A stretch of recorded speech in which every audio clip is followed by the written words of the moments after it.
হামলার শিকার হয়েছে শামীম ওসমান। খেলা হবে, মনে আছে কে বলেছিল খেলা হবে? শামীম ওসমান, নারায়ণগঞ্জের ডন, যিনি আমেরিকা প্রবাসী যে সমস্ত জুলাইয়ের অকুতভয় সৈনিক আছে, যে সমস্ত জুলাই যোদ্ধা আছে, তারা তাকে সেখানে রেড দেয়, ঘিরে ফেলে চতুর্দিক থেকে। তারা তাকে ধাওয়া দেয়, সে পালিয়ে যায় এবং ধরে ফেলে এক পর্যায়ে, ধরে কিছু উত্তম মাধ্যম। এই মুহূর্তে নিউ ইয়র্ক সিটিতে চলতেছে শামীম ওসমানের উপরে জয় বাংলা। জয় বাংলা নিউ ইয়র্ক থেকে শুরু হয়েছে, এর আগে কিন্তু লন্ডনেও আরেকজনকে জয় বাংলা করার চেষ্টা করা হয়েছে। আমার মনে হয় সারা বিশ্ব থেকে এইভাবে আওয়ামী লীগের পলাতক আসামিদেরকে জয় বাংলা করে দিলে আর তারা পৃথিবীর কোথাও মানুষের সামনে এসে হুঙ্কার দেওয়ার সুযোগ পাবে না। সমস্ত জল্পনা কল্পনা, নরেন্দ্র মোদী, পুরো ভারত, সবার সমস্ত চেষ্টা, ভারতের চেষ্টা, সবকিছু ব্যর্থ করে দিয়ে বাংলাদেশের জন্য এক মহা সুখবর। এত কঠিন কোন সিদ্ধান্ত বাংলাদেশে কোনো সরকার আগে নিতে পারেনি।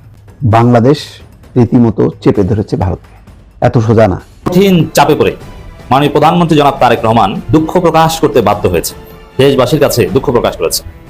এই দুঃখ প্রকাশ এমনি এমনি হয়নি, এটা জামাতের একটা বিজয়, আমিরে জামাতের বিজয়। রাজনীতির এই দাবা খেলায় এমন এক মাস্টার স্ট্রোক খেলা হলো যা খোদ সরকার প্রধানও হয়তো কল্পনা করতে পারেননি। তারেক রহমানের সেই দম্ভের বেলুন এক নিমিষে পিন ফুটিয়ে চুপসে দিয়েছেন জাতীয় নাগরিক পার্টির তরুণ তুর্কি, দক্ষিণাঞ্চলের মুখ্য সমন্বয়ক এবং কুমিল্লা ৪ আসনের সিংহ হৃদয় সংসদ সদস্য হাসনাত আব্দুল্লাহ। হাসনাত আব্দুল্লাহ তো চ্যালেঞ্জ করে বলতেছে সমস্ত ফর্মুলা দেওয়া আছে, দিস্তা কাগজ দেওয়া আছে, তো আপনারা সেগুলো পড়েন নাই কেন, সেগুলো মানেন নাই কেন? আপনারা বিরোধী দলের ওই ফর্মুলাটা নিলে অসুবিধা কি? সবাই আগে বাংলাদেশ এই কথা তো বলছিলেন, শুধু বিএনপি থেকে যারা বুদ্ধি পরামর্শ দিবে সেটাই নিবেন, বিরোধী দলের বুদ্ধি পরামর্শ নিবেন না, নেওয়া উচিত। আসসালামু আলাইকুম দর্শক, নতুন একটা নিউজে সবাইকে স্বাগত। ভিডিওর শুরুতে অনেকগুলো ভিডিওর অংশ বিশেষ আপনারা ইতিমধ্যে দেখেছেন, আর হ্যাঁ, দেখেই বুঝতে পেরেছেন যে আজকের ভিডিওটি কতটুকু গুরুত্বপূর্ণ এবং আকর্ষণীয় হতে চলেছে। বাংলাদেশের রাজনৈতিক প্রেক্ষাপট এবং সকল বিষয় নিয়ে আজকের ভিডিওটি তৈরি করা। একটু ধৈর্য সহকারে, একটু মনোযোগ সহকারে আজকের ভিডিওটি দেখতে হবে এবং শুনতে হবে, তাহলেই অনেক অনেক কিছু আপনারা আজকের এই ভিডিওর মাধ্যমে জানতে পারবেন। কথা বলা আমরা সরাসরি মূল নিউজে চলে যাব। তার আগে বলবো, যারা এখন পর্যন্ত আমাদের এই নাসির বার্তা ইউটিউব চ্যানেলটি সাবস্ক্রাইব করেননি, প্রতিনিয়ত এই ধরনের আপডেট, গরম গরম খবর পেতে আমাদের এই নাসির বার্তা ইউটিউব চ্যানেলটি সাবস্ক্রাইব করুন। যারা করেছেন ধন্যবাদ। চলুন একটা লাইক দিয়ে মূল নিউজে চলে যাই। মনে আছে আপনাদের খেলা হবে? মনে আছে কে বলেছিল খেলা হবে? শামীম ওসমান, নারায়ণগঞ্জের ডন, যিনি নারায়ণগঞ্জ যার ভয়ে থরথর করে কাঁপতো, তিনি বিএনপিকে সরাসরি এইভাবে আহ্বান জানাতেন, খেলা হবে। এবং বাংলাদেশের রাজনীতিতে এই যে খেলা হবে, শামীম ওসমানের কথাটাই নকল করে ওবায়দুল কাদের বলতেন। তিনি কিন্তু এটা প্রথমে বলেছিলেন, আসো বাপু খেলা হবে। ৩-৪ দিন হলো শামীম ওসমানকে আমেরিকার বিভিন্ন জায়গায় দেখা যাচ্ছিল, সে সামনে আসা শুরু করছিল, বিশেষ করে 15ই আগস্টকে সামনে রেখে নেতাকর্মীদেরকে উজ্জীবিত করার জন্য। আর তাদের নেতৃত্ব বলে রেখেছে ডিসেম্বরে তারা দেশে ফিরবে, যদিও কোন ডিসেম্বর এটা কিন্তু বলে নাই। আপনারা আবার ভাবেন না 2026 সালের ডিসেম্বর, এটা ডিসেম্বর তো শুধু 2026-এই নয়, 2041 সালেও ডিসেম্বর আছে। তো ওই উপলক্ষে সে আসা শুরু করেছিল। ঠিক তেমনই এরকম একটা প্রোগ্রামে আজকে এসেছিল আমেরিকায়। আর যাবে কোথায়? আমেরিকা প্রবাসী যে সমস্ত জুলাইয়ের অকুতভয় সৈনিক আছে, যে সমস্ত জুলাই যোদ্ধা আছে, তারা তাকে সেখানে রেড দেয়, ঘিরে ফেলে চতুর্দিক থেকে। একটা বিল্ডিং এ সে বক্তব্য দিচ্ছিল, তার কাছে খবর গেল যে আপনি দ্রুত শেষ করেন, অবস্থা কিন্তু বাইরে ভালো না। সে অতি দ্রুত প্রোগ্রাম শেষ করে খুব দ্রুত যখন পালিয়ে যাচ্ছিল, ওই সময় স্থানীয় বিএনপি, জামাত ইসলামের নেতাকর্মীরা, এনসিপির নেতাকর্মী যারা আছে, তারা তাকে ধাওয়া দেয়, সে পালিয়ে যায় এবং ধরে ফেলে এক পর্যায়ে, ধরে কিছু উত্তম মাধ্যম দিয়েছে। ওই ভিডিওটা অল্প একটু আমি আপনাদেরকে দেখাই। ভিডিও আবার দেখানো মুশকিল, কপিরাইটের ব্যাপার সেবার আছে, অল্প একটু দেখুন।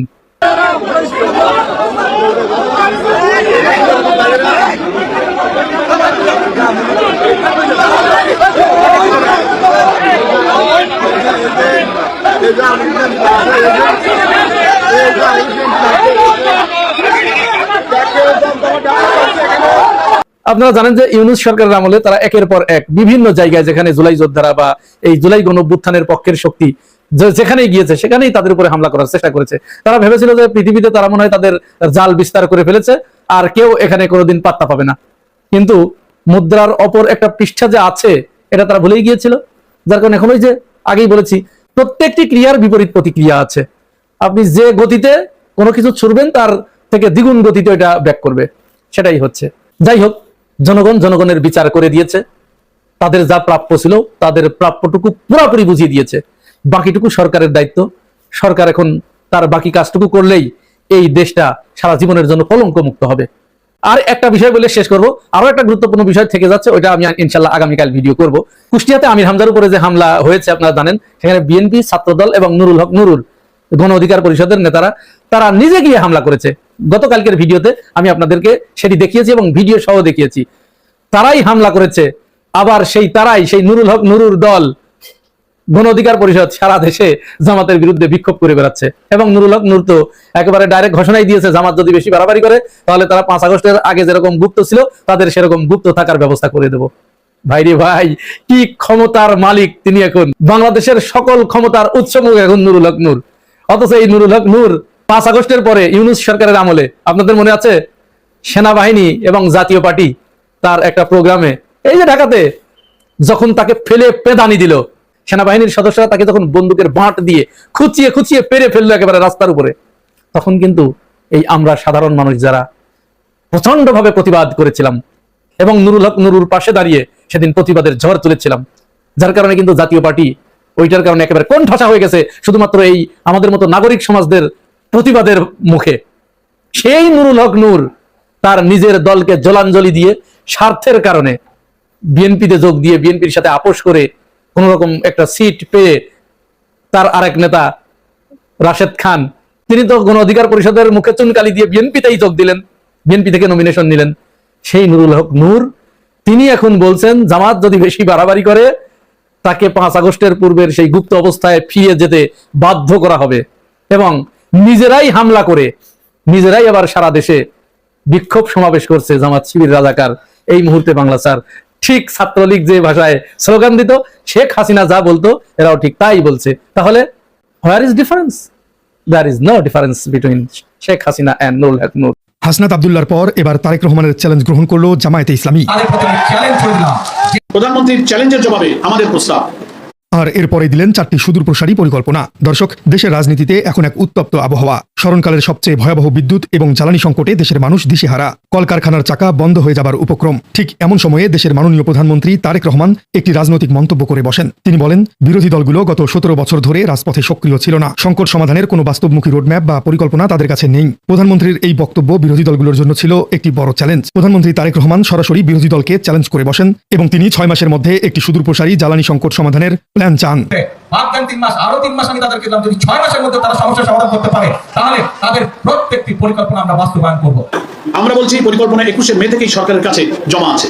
আপনি সবাই ভেবেছিল বিরোধীরা হয়তো এই চ্যালেঞ্জের মুখে চুপ হয়ে যাবে, কিন্তু রাজনীতির মাঠে ঘটল সম্পূর্ণ উল্টো এক ঘটনা। প্রধানমন্ত্রীর এই চ্যালেঞ্জ সরাসরি প্রথমে লুফে নেন হাসনাত আব্দুল্লাহ এবং এরপরই চমক দেখান জামায়াতে ইসলামী। 16 আগস্ট সন্ধ্যায় মগবাজারে দলের কেন্দ্রীয় কার্যালয়ে একটি জরুরি সংবাদ সম্মেলন ডাকেন তারা। সেখানে দলের সেক্রেটারি জেনারেল মিয়া গোলাম পারওয়ার অত্যন্ত স্পষ্ট ভাষায় একটি ঘোষণা দেন। তিনি জানান, জামায়াতে ইসলামী কেবল সরকারের সমালোচনা করতে চায় না, এই জাতীয় সংকটে তারা সরকারকে কার্যকর সহযোগিতা করতে প্রস্তুত। আর এই কথা বলেই তারা সরকারের সামনে তুলে ধরেন 4 দফার এক সুদূরপ্রসারী মাস্টার প্ল্যান।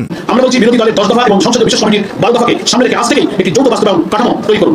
সরকার, বিরোধী দল, পেট্রোবাংলা, বাপেক্স, বিপিডিপি, প্রকৌশলী, ব্যবসায়ী ও স্বাধীন জ্বালানি বিষয়গুলো নিয়ে নিয়মিত পর্যালোচনার ব্যবস্থা করুন এবং আজ থেকে 90 দিন। দর্শক, পরিকল্পনার কথায় আসার আগে জামাত একটি রাজনৈতিক বিষয়ে অত্যন্ত কড়া জবাব দিয়েছে। প্রধানমন্ত্রী যখন বলেন যে বিরোধীরা 17 বছর মাঠে ছিল না, তখন মিয়া গোলাম পারওয়ার এর তীব্র প্রতিবাদ জানান। তিনি বলেন, বিগত স্বৈরাচারী সরকারের আমলে জামাতের শত শত নেতাকর্মী রাজপথে রক্ত ঝরিয়েছে, হাজার হাজার নেতাকর্মী দিনের পর দিন জেল খেটেছে, দলের শীর্ষ নেতাদের শেষ করে দেওয়া হয়েছে। তিনি আরো বলেন, বর্তমান সরকারের অনেক নেতাই হয়তো সে সময় ঘরে বসেই টেলিভিশনে আন্দোলনের দৃশ্য দেখেছেন।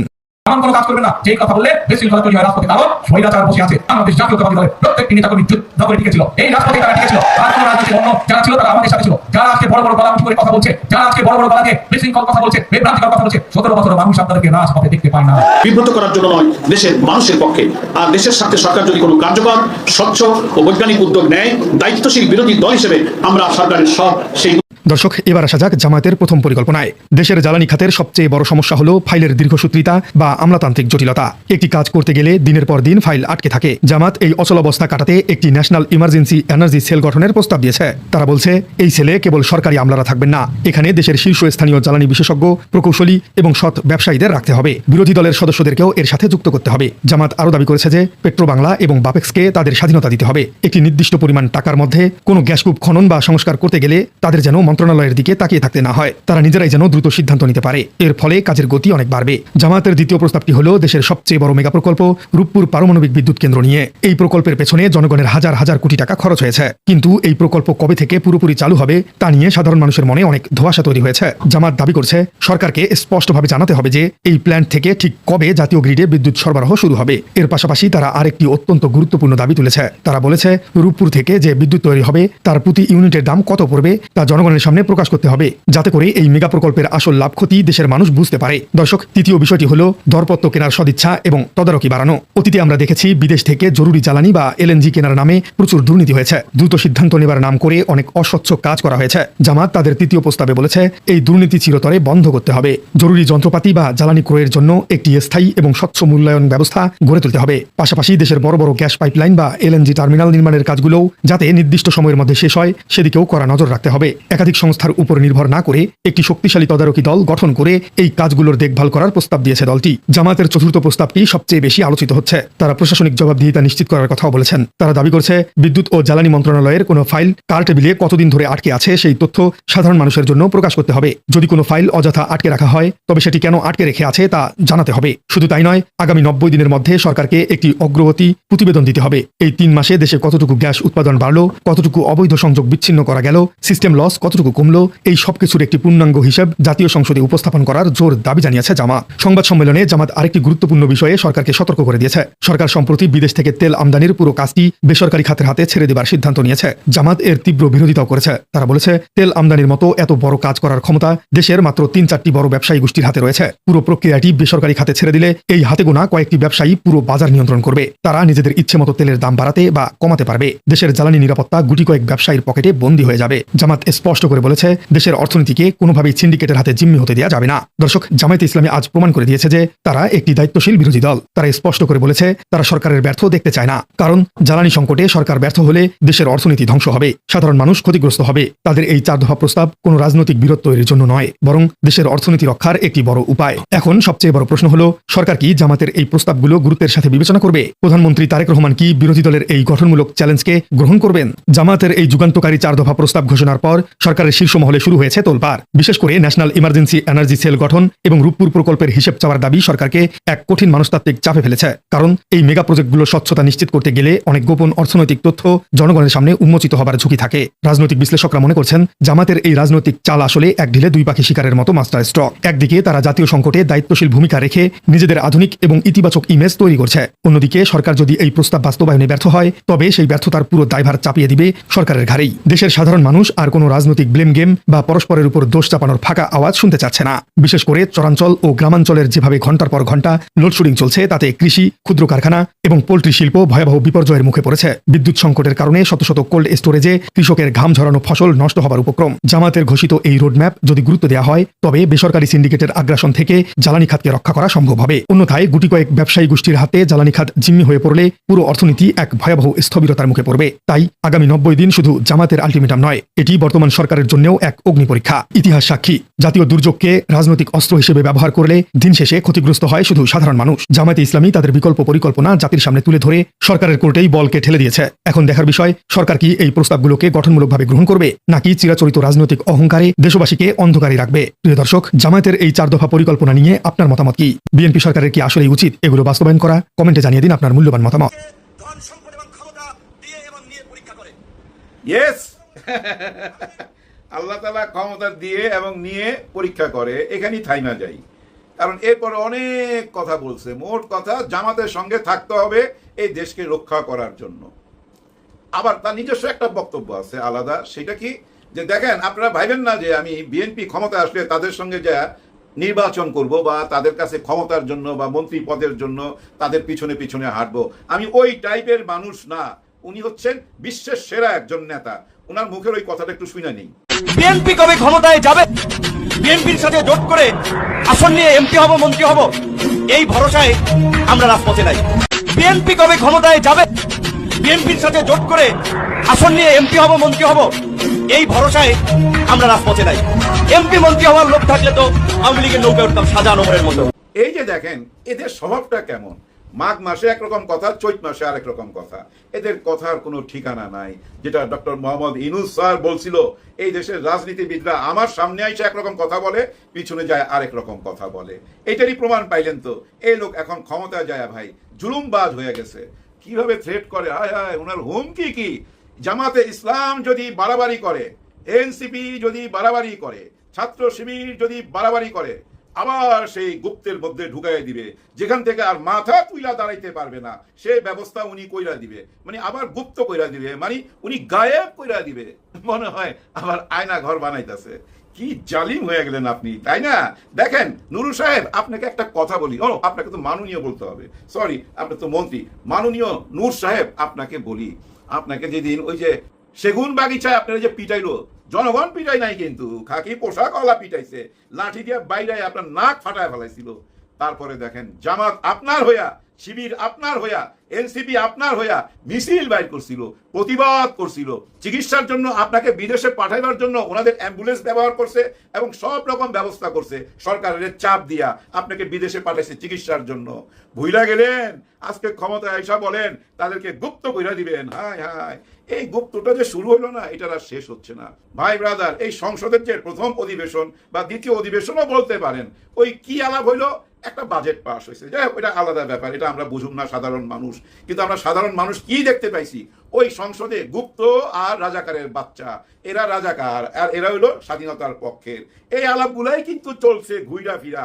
আরেকটা আলাপ কি, জুলাই নিয়া, এই জুলাই মালিকানা নিয়া। এখন ভাই কে মালিক এটার, এটাই সিদ্ধান্ত নিতে পারতেছে না, কারণ ওনারা মালিকানা চায়, শিলং থেকে চায়, লন্ডন থেকে চায়, কিন্তু যারা ঢাকাতে ছিল তাদের কোনো অবদান নাই। এমনও কথা শোনা যায় যে গত 16-17 বছর এই জামাত ইসলাম বা শিবির নাম নেয় না, কাউকে দেখে নাই, শুধু ছিল কে, এই বিএনপি 16-17 বছর মাঠে ছিল তারাই। ঠিক আছে ভাই, আপনারা মাঠে ছিলেন, কিন্তু যখনই 5ই আগস্ট আসলো, আপনারা কেউ শিলং থেকে আসলেন, কেউ জেল থেকে বাইর হইলেন, তখন আপনারা কান্নাকাটি কইরা বলেন নাই, এই মাসুম বাচ্চারা আমাদেরকে মুক্তি দিছে, এই মাসুম বাচ্চাদের কারণে আমরা আবার জীবন ফেরত পাইছি, এই মাসুম বাচ্চাদের কারণে আমরা আবার জীবন ফেরত পাইছি। কে না বলছেন? আব্বাস সাহেব বলছে, ভাই মারা গেল আমেরিকাতে, একটা ভাই দীর্ঘদিন বাইরে আছে, আমি দীর্ঘদিন অসুস্থ অবস্থা। ছাত্র জনতাকে অভিনন্দন জানাই, যারা বুকের তাজা রক্ত দিয়ে বাংলাদেশের দ্বিতীয়বার স্বাধীনতা এনেছে, প্রকৃত স্বাধীনতা এনেছে, এবং একটি বিজয় দিবস, নতুন বিজয় দিবস আমাদের উপর। রেজভি সাহেব বলছে, আর ওনার কান্নাটা ভাই রিয়েল কান্না ছিল। একটা মানুষ জেল থেকে মুক্তি পাইলে যে ভিতর থেকে কান্নাটা আসে, সেটাই ছিল। স্কুল কলেজের মাসুম বাচ্চারা নিজেদের জীবন দিয়ে, রক্ত ঝরিয়ে আমাদের কাছে মুক্ত করেছে, গোটা জাতিকে মুক্ত করেছে, যাদের শহীদ আত্মত্যাগের মধ্যে দিয়ে আজকে গোটা জাতি মুক্তি লাভ করেছে এক ভয়ঙ্কর ফ্যাসিবাদ থেকে। নতুন নতুন আইন হচ্ছে, এই আইনে এখন কথাও বলা যাবে না। এবং মির্জা ফখরুল সাহেবকে দেখছি চোখের পানি মুছতে, সবই তো আমরা দেখছি, এগুলো সবই তো সত্য ছিল। কিন্তু তারপরে কি হইলো, কে আপনাদের মাথার মধ্যে ঢুকাই দিল, কোনো মতেই জুলাইকে সামনে আনা যাবে না, এটার বিরুদ্ধে দাঁড়াইতে হবে তোমাদেরকে, নাহলে তোমরা শেষ হয়ে যাবা, যেভাবে শেষ হয়ে গেছে আওয়ামী লীগ। এই বুদ্ধিটাই তো মাথায় ঢুকাই দিছে, পার্শ্ববর্তী দেশ থেকে বা নিজের দেশের ভিতর থেকে কেউ না কেউ ঢুকাই দিছে। নাহলে যে মানুষগুলো ভাই কৃতজ্ঞতা জানাইতেছিল, কান্নাকাটি করতেছিল, সেই মানুষগুলো কিন্তু আজকে বৈধরা গেল, ক্ষমতা আইসাই কিন্তু বৈধরা গেল, জুলাইকে চিনে না, গণভোটকেও অস্বীকার যায়। ভাই ব্রাদার, একটা জিনিস আমাদের মনে রাখতে হবে, আমাদের দেশের ক্যালেন্ডারের দিকে আমাদের চোখ রাখতে হবে। এই ক্যালেন্ডারের মধ্যে 28 দিনেরও মাস আছে, 30 দিনের আছে, 31 দিনের আছে, 36 দিনেরও আছে, 36শে জুলাই। এই জুলাই মাসটা আমাদের জন্য ওই ক্যালেন্ডারে 36 দিনের জুলাই। সেটা কি অস্বীকার যাইতে পারবেন? এই জুলাইয়ের কথা বললেই খালি বলে ভাই এরা স্বাধীনতার বিপক্ষে, এরা স্বাধীনতার বিপক্ষের মানুষ, 71-এ এরা রাজাকার ছিল, এরা এখনো ক্ষমা চায়নি আমাদের কাছে, এরকম কথা বলতে শুনছি ভাই। এই নির্বাচনের পরও এরকম কথা বলছে, জামাত ইসলামকে ক্ষমা চাইতে হবে। এই ভাই কিসের ক্ষমা চাইবে, কেন ক্ষমা চাইবে? আপনারা গত 54 বছর কি এটা বিচার শেষ করতে পারেন নাই? যাদেরকে ফাঁসিতে ঝুলাইছেন সেটা কি বিচারের রায় ছিল না? 50-54 বছর পার করে দিলেন এই বিচার করতে করতে। আমার মনে হয় এই বিচার শেষ হইতে হইতে আরো 500 বছর লাগবে। খেলা পাইছেন? এটা হচ্ছে আপনাদের নোংরা রাজনীতি, এটা মানুষ বুঝে। এই যে 16-17 বছর যে কথাগুলো শুনছি এই মহান সংসদে, ওই একই কথা শুনছি গত 6 মাসে, ওই জুলাইর পক্ষে বিপক্ষে, রাজাকারের বাচ্চা, হাবি জাবি, অনেক কথা। এতই যদি বিচার করার শখ থাকে, হ্যাডম দেখায় দেন না, হ্যাঁ বিচার কইরা দেখায় দেন, দেখি না আপনাদের কতটা হ্যাডম আছে। 71-এর স্বাধীনতা বিরোধী যারা ছিল তাদের নতুন করে আবার বিচার শুরু করে দেখায় দেন না, যদি সে পাওয়ার থাকে, পাওয়ার থাকলে দেখায় দেন। কিন্তু আমি অ্যাডভান্স বইলা দেই, আপনাদের সে পাওয়ার নাই। ভাই ব্রাদার, আপনাদের মনে আছে শেখ হাসিনা যাওয়ার আগে কাদেরকে নিষিদ্ধ করছিল? এর আগে তো ভাই শিবির নিষিদ্ধ ছিল, জামাত ইসলামকে নিষিদ্ধ করছিল, বিএনপি কে তো নিষিদ্ধ করে নাই। তার মানে কি বিএনপি শেখ হাসিনার শত্রু না, শত্রুকে জামাত ইসলাম, ছাত্র শিবির তাদেরকে নিষিদ্ধ করছে। এতে কি বুঝেন না? শেখ হাসিনা নিজে বলতাছে এরা আমার শত্রু, এরা আমাকে দেশ থেকে তাড়াইছে, এদের কারণেই জুলাই হয়েছে, কারণ এদেরকেই তো নিষিদ্ধ করছে, বিএনপি কে তো নিষিদ্ধ করে নাই। তার মানে বিএনপি কে উনি শত্রু মনে করে নাই। এতেই কি বোঝা যায় না জুলাই কাদের কারণে আসছে? হ্যাঁ, জুলাই কোনো একজনের কারণে আসে নাই। জুলাই যে 1400 শহীদ আছে ভাই, তার লিস্ট বাইর করেন, প্রায় 1000-এর কাছাকাছি পাবেন ভাই। দিন মজুর, খেটে খাওয়া মানুষ, সাধারণ মানুষ। এই আন্দোলনে ভাই ডাক্তারও ছিল, কবিরাজও ছিল, ইঞ্জিনিয়ার ছিল, ছাত্ররাও ছিল, কিন্তু সাধারণ মানুষের রক্তই বেশি ঝরছে, এটা স্বীকার যাইতে হবে। এই সাধারণ মানুষের রক্তের বিনিময়ে যে জুলাই, ওই জুলাই নিয়ে কেন এখন কারাকারি? এই জুলাই সবাই, কিন্তু আপনারা বলেন মুখে আপনাদের, কাজে কর্মে বুঝাই দিতেছেন আপনাদের না, কারণ আপনারা তো স্বীকৃতিই দিচ্ছেন না, এবং আপনারা যা কথা দিছিলেন কোনো কথাই তো রক্ষা করতেছেন না। আপনাদের নিজেরই তো 31 দফা দাবি, সেই দাবির কি খবর? কোনো দাবি পূরণ করছেন? 31টার মধ্যে একটা কি পূরণ করছেন না? বরঞ্চ বর্তমানে আইসা কি কি কাণ্ড ঘটতেছে, কারেন্ট নাই, গ্যাস নাই, এবং আপনাদের সবাই বলতেছেন, সব মন্ত্রী কিন্তু বলা শুরু করছে 2 বছরের আগে কারেন্ট দিতে পারবো না। আমাদের মাননীয় প্রধানমন্ত্রী উনিও কিন্তু একটা চ্যালেঞ্জ ছুড়ে দিছে, যদি বিরোধী দল প্রথম বলছিল 3 মাস, পরে আরো 3 মাস বাড়াইছে, এই 6 মাসের মধ্যে কোনো ফর্মুলা দিতে পারে, তাহলে বুঝানবো আপনাদের হ্যাডম আছে, আপনারা এই দেশ চালাইতে পারবেন। আরো কি কি জানি বলছে, এমন কথা যদি বলতো যে আমি গদি ছেড়ে দেবো, তাইলে মনে হয় ব্যাপারটা আরো জয়মা উঠতো। যাই হোক, ওইটা বলা ঠিক হতো না। দর্শক, আশা করি পুরো ভিডিওটি দেখেছেন। এবার অবশ্যই আপনাদের মূল্যবান মতামত জানিয়ে দিন, পারলে ভিডিওটি শেয়ার করে সবাই দেখার সুযোগ করে দিন। আর আমাদের এই চ্যানেলে যদি আপনারা নতুন হন, প্রতিনিয়ত এই ধরনের আপডেট, গরম গরম খবর পেতে আমাদের চ্যানেলটি সাবস্ক্রাইব করুন। যারা ইতিমধ্যে সাবস্ক্রাইব করেছেন তাদের ধন্যবাদ জানিয়ে আজকের মতো এখানে বিদায় নিচ্ছি। দেখা হচ্ছে নতুন কোনো ভিডিওতে। সে পর্যন্ত সবাই ভালো থাকবেন, সুস্থ থাকবেন। আল্লাহ হাফেজ।